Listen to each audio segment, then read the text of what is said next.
आदाब नाज़रीन, मैं हूं सैयद अहमद जिलानी। न्यूज़ 18 उर्दू में आप सभी का खैर मकदम। आधे घंटे में पूरे मुल्क में शहरियत तरमीमी कानून को लेकर जो एहतजाज हो रहे हैं, हमारे नुमाइंदे आपको हर शहर की खबर देंगे।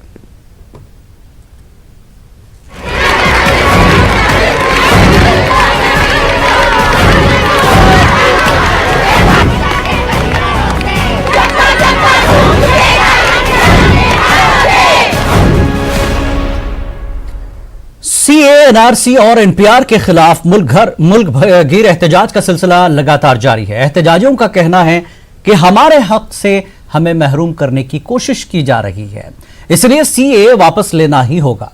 वहीं 22 तारीख यानी कल सुप्रीम कोर्ट में सीए पर समाअत भी होने वाली है। अगले आधे घंटे तक मुख्तलिफ रियासतों से हमारे नुमाइंदे वहां की सूरत हाल से वाकिफ कराएंगे, तो बने रहिए हमारे साथ।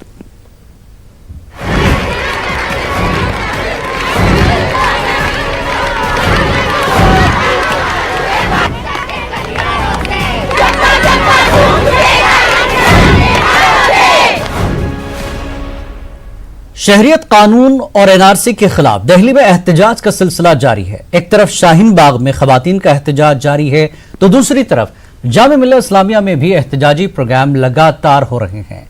दिल्ली के साथ साथ मुख्तलिफ रियासतों में भी लगातार एहतजाजी अपने मुतालबे को लेकर सड़कों पर नजर आ रहे हैं। और सीए पर आम आदमी पार्टी लीडर संजय सिंह ने बीजेपी पर हमला करते हुए क्या कुछ कहा, आइए देखते हैं। तो बीजेपी को सोचना चाहिए ना, सीए पे पूरे देश में वो ढिंडोरा पीट रहे हैं, अपने ही सहयोगी दलों को नहीं समझा पा रहे हैं।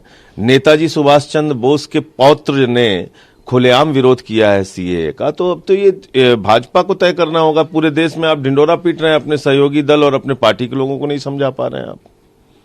भाई अगर इतना अच्छा कानून है तो आपके सहयोगी दल आपका साथ क्यों नहीं दे रहे हैं?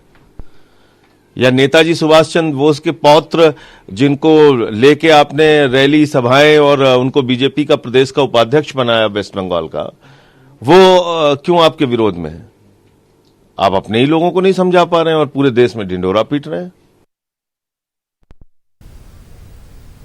और आइए पहला हम रुख करेंगे लखनऊ का। हमारे साथ मौजूद होंगे तारिक कमर, शंकरानंद और उपेंद्र कुमार। फिलहाल हम रुख करेंगे तारिक कमर का लखनऊ में। तारिक कमर, क्या सूरत हाल है? लगातार एहतजाज है कि थम नहीं रहा है। उत्तर प्रदेश जैसी जगह पर जिस तरह के हालात शुरुआत में खराब हुए, बहुत कुछ देखने को मिला, लेकिन उसके बाद लगातार एहतजाज भी हो रहे हैं।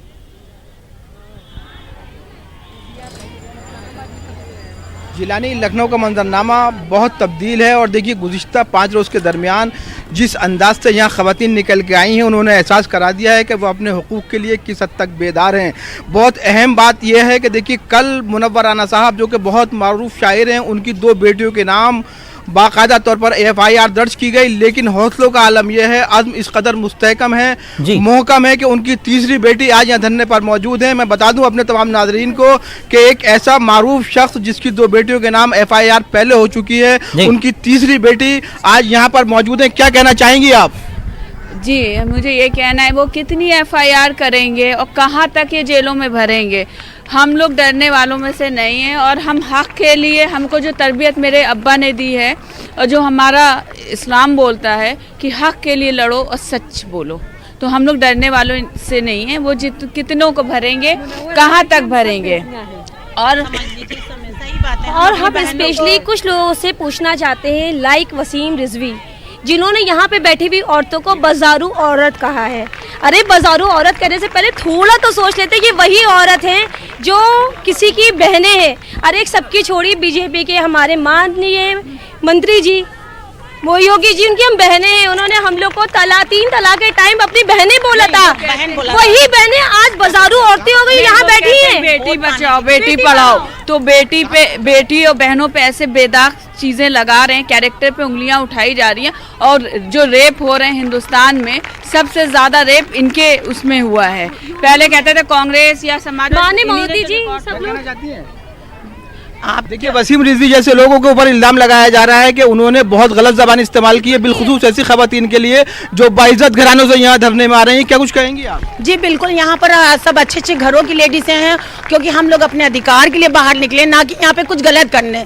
और वो जिस तरह से उन्होंने कमेंट पास किया, शायद वो किसी उनको माँ ने नहीं जाना होगा, कहा पता कहाँ के रहने वाले होंगे जो अपनी माँ के, अपनी बहन बेटियों के खिलाफ इतनी गंदी है लैंग्वेज यूज करी है। जिलानी, एक तरफ पुलिस मजालिम बर्पा कर रही है, दूसरी तरफ समाज के ऐसे लोग हैं वसीम रिजवी पर इल्जाम लगा रहे हैं, ये खवातीन खास तौर पर, कि वसीम रिजवी इस धरने के खिलाफ जिस अंदाज की जबान इस्तेमाल कर रहे हैं वो गैर दस्तूरी, गैर जमहूरी, गैर अखलाकी और गैर इंसानी है। क्या कहेंगी आप? मैं बस इतना कहूँगी कि मैं वसीम रिजवी को एक रिक्शे वाले से ज़्यादा नहीं जानती हूँ, और वसीम रिजवी की असलियत मैं इतनी ज़्यादा जानती हूँ कि उसने अपने बेटे की क्लासमेट जो उसकी बेटी से भी छोटी थी उससे शादी कर ली, क्योंकि वो उसके करप्शन को खोलने वाली थी। उसका कैरेक्टर इतना लूज है, वो वही समझता है उसकी घर में बहनें उसकी यही काम करती हैं, गलत काम करती हैं, गलत धंधा करती हैं, इसीलिए वो हर औरत को इसी नज़र से देखता है। देखिए जिलानी में दिखाऊंगा ये यहाँ का मंजरनामा किस अंदाज से तब्दील हो रहा है। लखनऊ का इस वक्त घंटाघर पे देखिए किस अंदाज से एहतजाज जारी है। तारिक, ये भी कहा गया कि इस एहतजाज को रोकने या खत्म करने के लिए काफी दबाव जो है बना रहा। पुलिस पर भी इल्जाम रहा कि उनकी ब्लैंकेट छीनी गई, उनका खाना नहीं पहुंचने दिया गया। ऐसी कई चीजें हैं, बावजूद उसके ये एहतजाज जो है अभी उभरता जा रहा है। तो क्या कहेंगी खवातीन वहां की? आपके साथ मौजूद हैं, एक इतनी बड़ी शख्सियत की बेटी आपके साथ खड़ी है। बहुत अहम सवाल है। देखिए जो जैसा कि हमने देखा अपनी आंखों से, और यहाँ पर जो लोग बाकायदा 5 दिन से मौजूद हैं उन्होंने भी ये इस बात का एतराफ़ किया कि पुलिस ने जो कुछ किया, तो ऐसा लगता है कि इस एहतजाज को खत्म कराने की, इस धरने को खत्म कराने की कोई साजिश है। कोई क्या कहना चाहेंगी आप? बिल्कुल साजिश है। अगर ऐसी साजिश ना होती तो फर्स्ट डे जो उन्होंने किया, सामान ले जाना, ये करना, आप क्यों ले जा रहे? कि आप सबकी कमर तोड़ना चाहते हैं? कोई किसी की कमर नहीं तोड़ पाएगा, क्योंकि हम यहाँ खड़े रहेंगे। जिसको जो बोलना है, जिसको बाजारू औरत बोलना है, जिसको जो करना है बोले, हम यहाँ खड़े रहेंगे। मैं बस ये बोलना चाह रही हूँ कि जो यहाँ महिलाएं अपने अधिकार के लिए खड़ी हैं, रात में मैंने देखा है कि महिला कांस्टेबल को लाठी लेके यहाँ पे लोग खड़े थे, लेकिन महिलाओं की एकता उन्हें एक चैन में बांधी रखी और वो भग डर के भाग गए। मैं एक बात कहना चाह रही हूँ कि राफेल का जो डॉक्यूमेंट चोरी हुआ है उसको आप लेके आ जाइए, उसको ढूंढ के ले आइए, क्योंकि वो एक राष्ट्रीय व्यापारी करेंगे दिल्ली का। तारिक कमर आपके पास पहुंचेंगे, अभी बहुत वक्त है। शंकर आनंद दिल्ली से हमारे साथ जुड़े हुए हैं। दिल्ली में शंकर, एहतजाज क्या कुछ कह रहा है?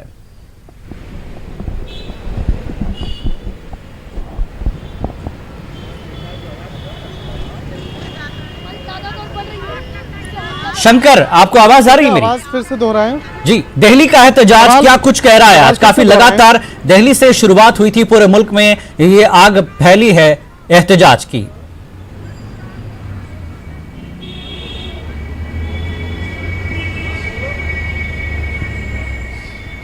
हेलो, लगता है शंकर तक मेरी आवाज नहीं जा रही है। उपेंद्र कुमार रांची में हमारे साथ हैं, आइए रांची का रुख करते हैं। रांची में उपेंद्र, रांची में भी काफी एहतजाज हो रहा है, वहां पर भी दीगर जमातें जो है सहयोग कर रही हैं, ऐसा कुछ कहा जा रहा है। वहां किस तरह के मुतालबे हैं लोगों का? क्या आपको देखने को मिला? क्या तशवीश है? लोग किस तरह की जो है एक खौफ के माहौल में इस एहतजाज को अंजाम दे रहे हैं? उपेंद्र,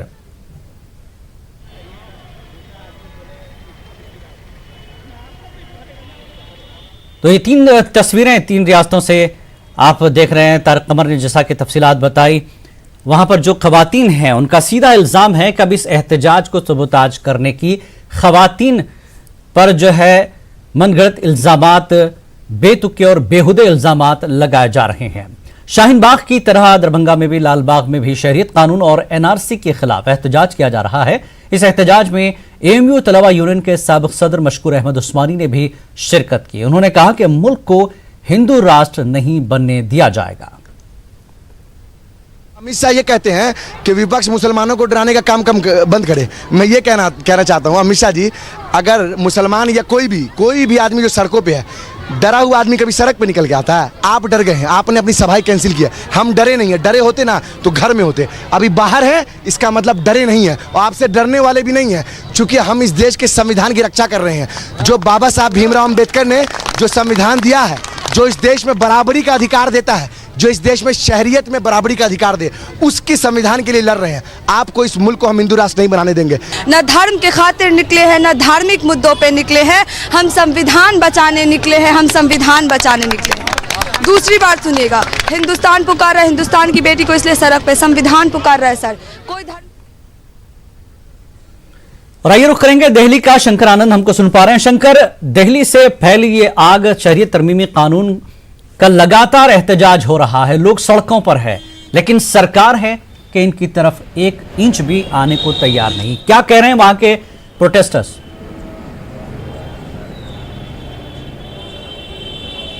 देखिए, अगर शाहीन बाग में जो तमाम लोग बैठे हुए हैं, पिछले काफ़ी 1 महीने से ज़्यादा हो चुके हैं, और इस मामले पर जो लोगों का यही कहना है कि इस मामले पर सरकार के जो नुमाइंदे हैं, जो चाहे मंत्री हों, सांसद हों, उनको आके आम लोगों से बातचीत करनी चाहिए और इस मामले पर एक आश्वासन देना चाहिए, ठोस आश्वासन, और इस मामले पर एक ये आश्वस्त करना चाहिए लोगों को कि जो कानून है उसको वापस लिया जाए। लेकिन उससे कम ये लोग मानने वाले भी नहीं हैं। तो इस तरह का जो अपील है ये आम लोगों का कहना है। लेकिन जिस तरह से बकायदा यहाँ व्यवस्था बनी हुई है, जिस तरह से तमाम कानून बने हैं, तो फिलहाल ऐसा कुछ लगता नहीं है कि सरकार इस मसले पर इस मामले पर रोल बैक कर सकती है या इस कानून को हटा सकती है। हालांकि जो संशोधन का मसला है, जो संशोधन का मसला जरूर खुला हुआ है, लेकिन इस मामले पे केंद्रीय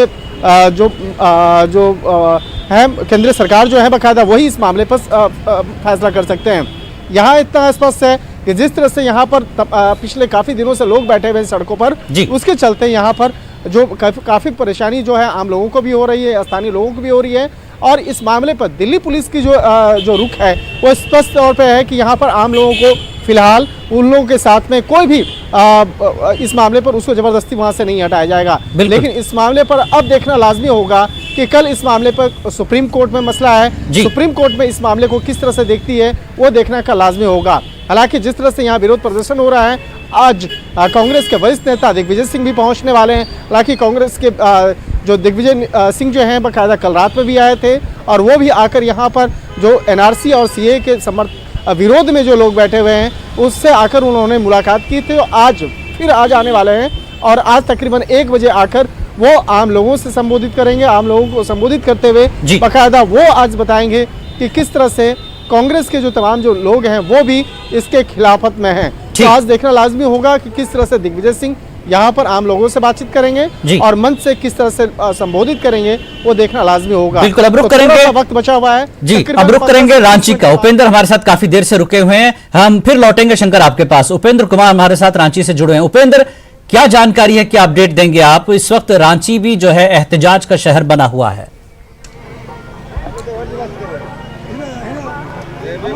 बिल्कुल, जगह जगह पे विरोध हो रहा है। यहाँ पे अगर हम बात करें तो कई जगह पे जो कानून है, सीए कानून बना है, उसका विरोध हो रहा है, एनपीआर का विरोध हो रहा है, एनआरसी का विरोध हो रहा है। राष्ट्रीय जनता दल राजनीतिक दल आज पहली बार कह सकते हैं किस मुद्दे को लेकर सड़क पर है। बापू की प्रतिमा मोरहाबादी से आक्रोश मार्च निकला है राजभवन के लिए और अभी यह जो मार्च है वो पहुंचा है राजभवन के लिए। पूर्व केंद्रीय मंत्री और जो प्रभारी हैं उन्होंने इसका नेतृत्व किया है जयप्रकाश यादव ने। कई लोग हैं जो इसके विरोध में है। आपको दिखलाना चाहेंगे कि ये राजभवन के समक्ष का नजारा है। यहाँ पर पुलिस ने आगे जाने से रोक दिया है जो भी प्रदर्शनकारी है उनको, लेकिन एक आक्रोश यहाँ पर है जो हम दिखाना चाहेंगे और बात भी करते हैं। अच्छा, ये बताइए कि क्यों आप विरोध में है एनआरसी के, सीए के, एनपीआर के? नागरिकता संशोधन बिल जो नरेंद्र मोदी जी लाए हैं और अमित शाह, राजनाथ सिंह का जो यह षड्यंत्र है, हम लोग राष्ट्रीय जनता दल के जितने भी हम लोग सिपाही हैं, लालू यादव के आह्वान पर हम लोग आज रांची में हम लोग यहाँ पर जो है सो धरना प्रदर्शन का कार्यक्रम रखे हैं। राज्यपाल जी से भी मिलकर के हम लोग एक पत्र देंगे, मांग पत्र देंगे कि आप लोग ये नागरिकता संशोधन बिल जो आप लाए हैं इसको आप वापस लीजिए। ये भारत को जो है सो बांटने का काम किया जा रहा है। हिंदू, मुस्लिम, सिख, ईसाई जितने भी हैं भाई भाई को लड़ाने का काम किया जा रहा है और देश में विरोध क्यों है? इस कानून का विरोध क्यों है? ये पूरी तरह से संविधान विरोधी कानून है। आप सीए जो इन्होंने सिटीजन अमेंडमेंट एक्ट बनाया है ये पूरी तरह से संविधान के विरुद्ध है। हम किसी को नागरिकता देने के ये नहीं है, लेकिन जिस तरह से जब हम हमारे संविधान में मजहब के नाम पे, धर्म के नाम पे आरक्षण देने की सुविधा नहीं है तो फिर आप धर्म या मजहब के नाम पे किस तरह से आप किसी को नागरिकता दे सकते हैं। और एनआरसी और एनपीआर जैसे जो शब्द ये ला रहे हैं, एनआरसी ये पूरी तरह से अल्पसंख्यकों को टारगेट, और ये सिर्फ अल्पसंख्यकों की अल्पसंख्यकों की बात नहीं है। राबड़ी देवी जिंदाबाद, जयप्रकाश यादव जिंदाबाद। अच्छा, ये बताइए कि जो आपका विरोध है, जैसा इन्होंने कहा कि संविधान के विरुद्ध है, कैसे विरुद्ध है संविधान के? देखिए, जो हमारे देश में जो गरीब गुरबा हैं, चाहे बाढ़ हो, किसी प्रकार का आपदा हो, मेरे पास खुद हमारे दादा का कागज नहीं है, तो और गरीब लोग कहाँ से लाएगा? इसमें लोग परेशान हो जाएंगे, सारा काम धंधा छोड़ के, सारा रोजगार छोड़ के सारे लोग अपना पूर्वजों का इतिहास खोजने में रहेंगे। और ये मोदी जी जो कर रहे हैं, ये हिंदू, मुस्लिम, सिख, ईसाई, आदिवासी, अल्पसंख्यक सारे समाज के लिए ये गलत। उपेंद्र एक सवाल ये भी कर लीजिए कि ये पब्लिक, ये आवाम का, ये जनता का एहतजाज शुरू होता है, लेकिन सियासी पार्टियां काफी देर से जनता के साथ जुड़ती हैं। कहीं अब सियासत करने की कोशिश तो नहीं है?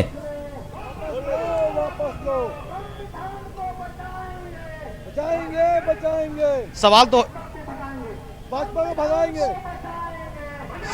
सवाल तो रहेंगे क्या? जी उपेंद्र, ये जानना चाहेंगे, जनता ने ये प्रोटेस्ट शुरू किया था, अब सियासत जो है इसमें दाखिल हो रही है, कहीं सियासी सहरा अपने सर बांधने की कोशिश तो नहीं है पार्टियों की?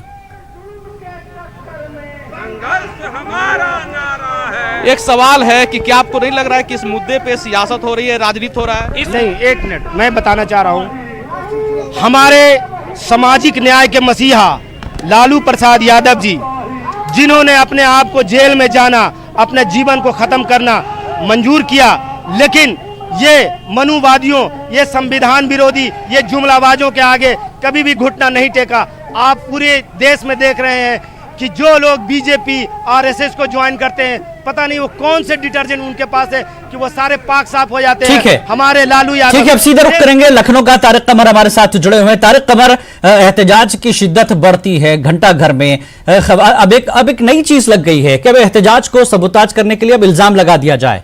ठीक है, अब तक ये चीजें नजर नहीं आई, अब अचानक जो है वहां की औरतों को पता नहीं बेहुदी बातें वहां की जा रही है। वसीम रिजवी इस चीज के लिए मशहूर भी हैं। अब लोगों में एक तरह से ये भी गुस्सा है, अब इसको लेकर क्या किया जाएगा? क्या इस पर भी एहतजाज हो रहा है? इस हवाले से देखिए, हाँ, जो आज मैंने देखा है मंजरनामा यहाँ का, वो बहुत मुख्तलिफ है, क्योंकि जो कुछ भी बदकलामी वसीम रिजवी ने की है ख़वातीन के ताल्लुक से, उसको लेके बड़ा शदीद हंगामा, बड़ा शदीद गम गुस्सा ख़वातीन में नज़र आता है। और वसीम रिजवी अगर औरतों के लिए गलत बयानी करेंगे तो जाहिर है कि एक गुस्से की लहर बढ़ेगी, क्योंकि उनके ऊपर पहले से ये इल्ज़ाम है कि वो आरएसएस के लिए, बीजेपी के लिए काम करते रहे हैं, उनके आलाकार बने हुए। क्या कुछ कहना चाहेंगी आप? देखिए, उनका बीजेपी और आरएसएस के लिए काम करना उनकी मजबूरी है, क्योंकि जो उन्होंने काम किए हैं जिस तरीके से, तो वो अगर आरएसएस और बीजेपी के लिए काम नहीं करेंगे तो शायद उनका ठिकाना कहीं और होगा। और जहाँ तक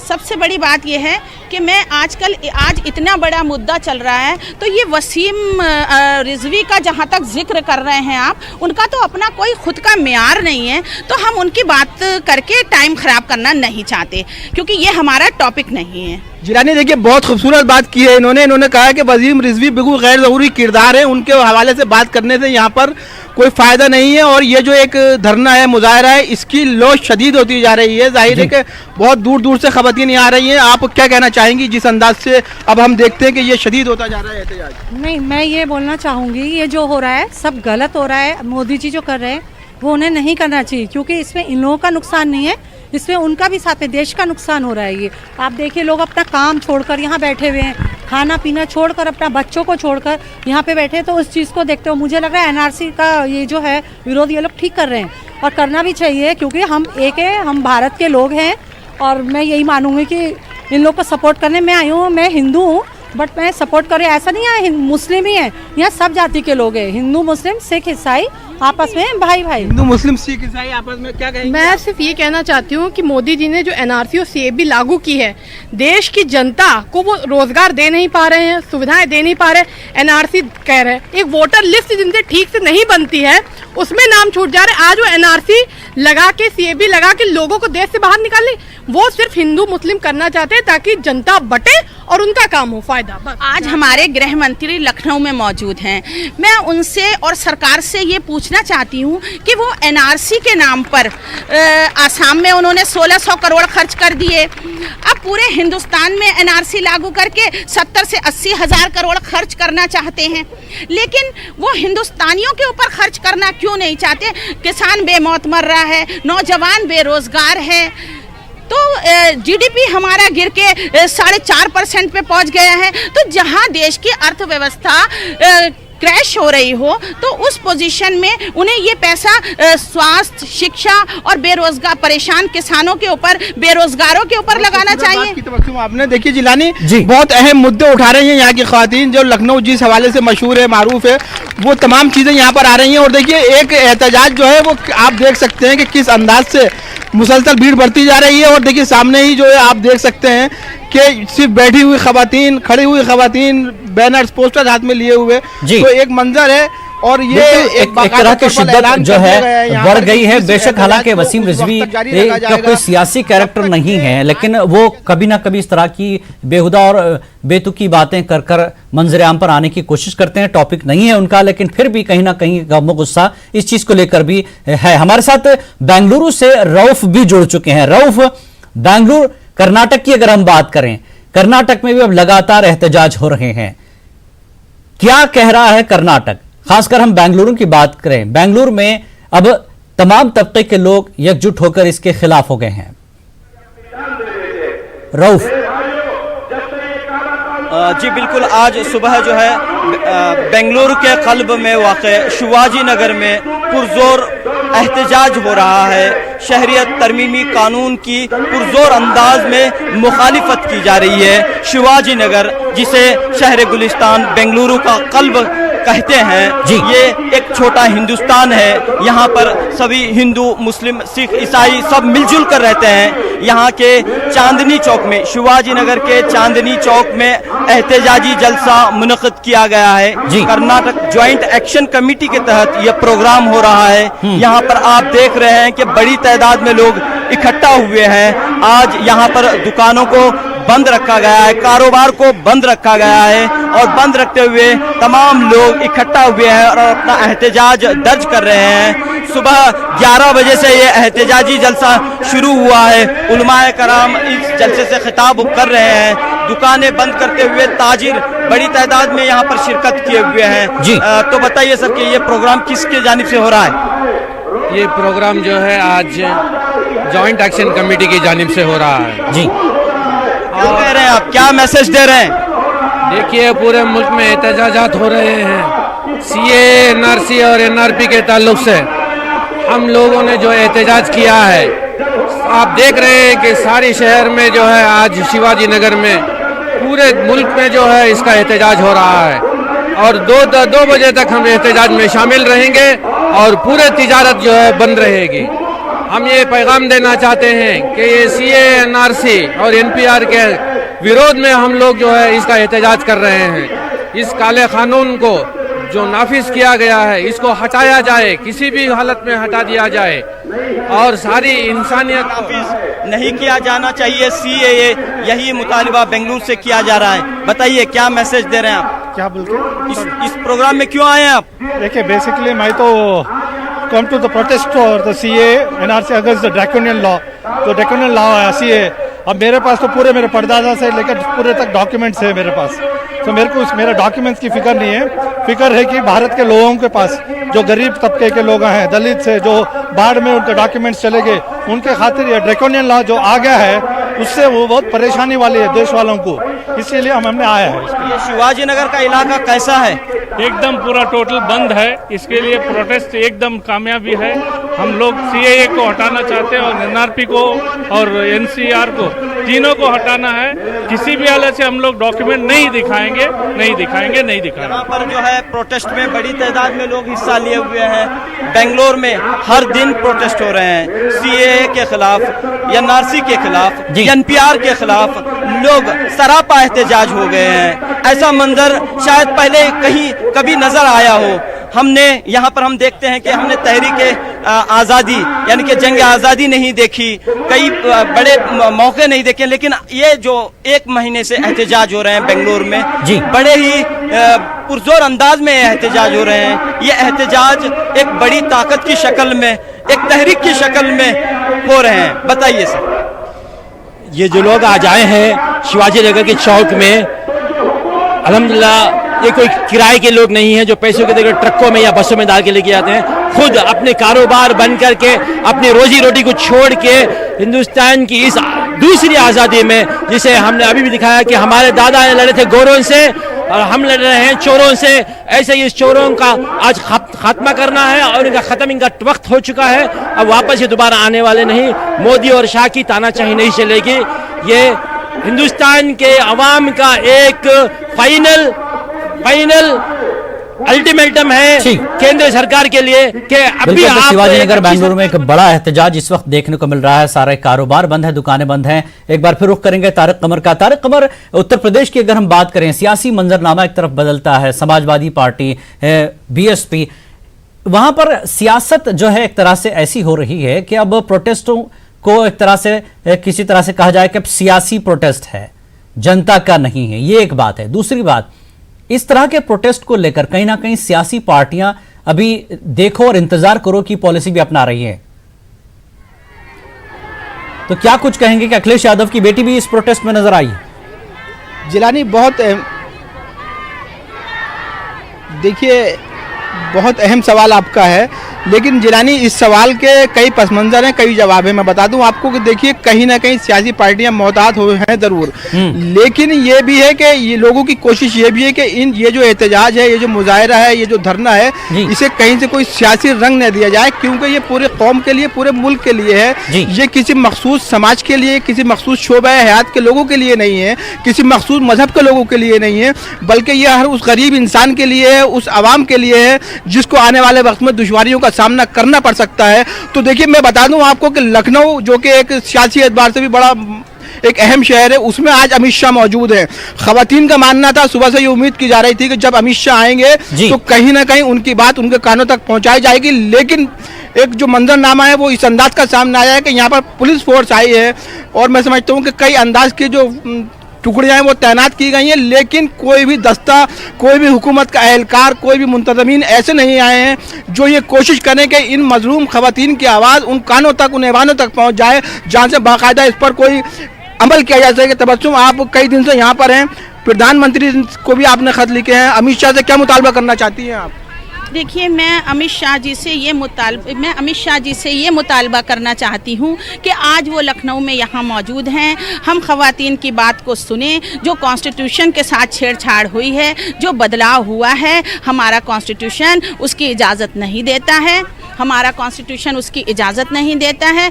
और जहाँ तक हमारे से बात करने की बात है, अगर अमित शाह जी अब यहाँ लखनऊ होकर, मौजूद होकर अगर यहाँ नहीं आना चाहते हैं तो फिर उनके पास हमारे सवालात के जवाब नहीं हैं, या फिर मेरा उनके लिए एक मशवरा है। हालांकि मैं बहुत मामूली नागरिक हूँ हिंदुस्तान की, लेकिन मैं अपने वजीर आजम और गृह मंत्री से ये कहना चाहती हूँ कि जो पैसा आप आसाम में 1600 करोड़ खर्च कर बर्बाद कर आए हैं एनआरसी के नाम पर, और जो 70,000 ज्यादा से अपनी बात तबस्सुम, देखिए ये बताइए, आपके जो कुछ भी यहाँ पर इंतजाम किए जा रहे हैं, पुलिस का रवैया कैसा रहा है और क्या कहना चाहेंगे आप कई दिन से यहाँ मौजूद? देखिए, पुलिस भी ठीक है, हम पुलिस के खिलाफ नहीं है, पुलिस हमारा सहयोग करती है, लेकिन जब उसको प्रशासन से प्रेशर होता है, पुलिस क्या कर सकती है? वो भी तो किसी की नौकरी कर रही है, क्योंकि सरकार के हाथों। बिल्कुल तारिक कमर, बहुत बहुत शुक्रिया। आपका वक्त की कमी है, जैसा कि नाज़रीन आपने देखा, रांची से, दिल्ली और लखनऊ से और कर्नाटक के बेंगलुरु से मुल्क गिर एहतजाज होने और एहतजाज में शिद्दत आती जा रही है। सरकार से एक ही सवाल है कि हमारी बात सुने और हमसे बात की जाए। तो इस डिबेट में फिलहाल इतना ही।